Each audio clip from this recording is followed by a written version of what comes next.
नमस्कार,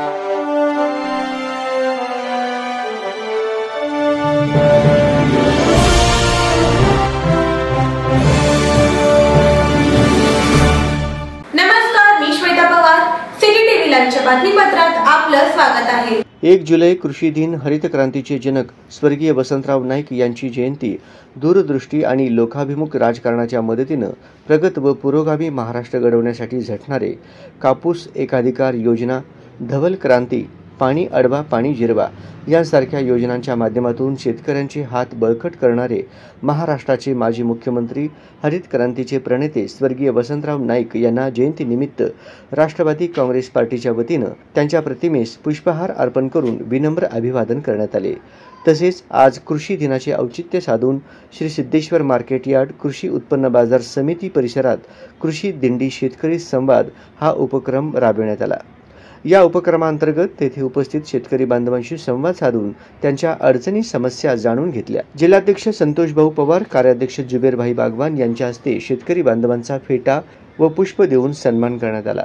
त्यांना कृषी दिनाच्या निमित्ताने राष्ट्रवादी काँग्रेस पार्टीच्या वतीनं जिल्हाध्यक्ष संतोष पवार, कार्याध्यक्ष जुबेर बागवान यांनी शुभेच्छा दिल्या.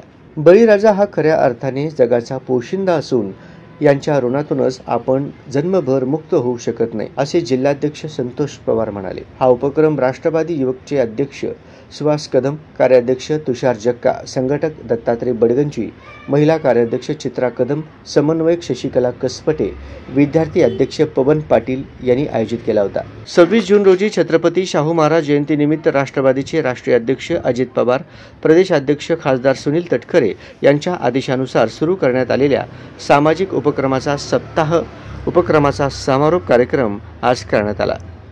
राष्ट्रवादी काँग्रेस पार्टीच्या वतीने कृषी उत्पन्न बाजार समिती सोलापूरच्या प्रांगणामध्ये या ठिकाणी या पोशिंदा या राजाचा सत्कार सन्मान राज्याचे उपमुख्यमंत्री, राष्ट्रवादी काँग्रेस पार्टीचे राष्ट्रीय नेते आदरणीय अजितदादा पवार यांच्या आदेशानुसार प्रांताचे अध्यक्ष खासदार सुनीलजी तटकरे साहेब यांच्या मार्गदर्शनाच्या पुढे या ठिकाणी सोलापूर शहराचे शहराध्यक्ष, त्याचबरोबर शहर जिल्हा कार्याध्यक्ष व सन्माननीय पदाधिकारी या सर्वांच्या उपस्थितीमध्ये शेतकरी राजांचा या ठिकाणी सन्मान करण्यात येत आहे.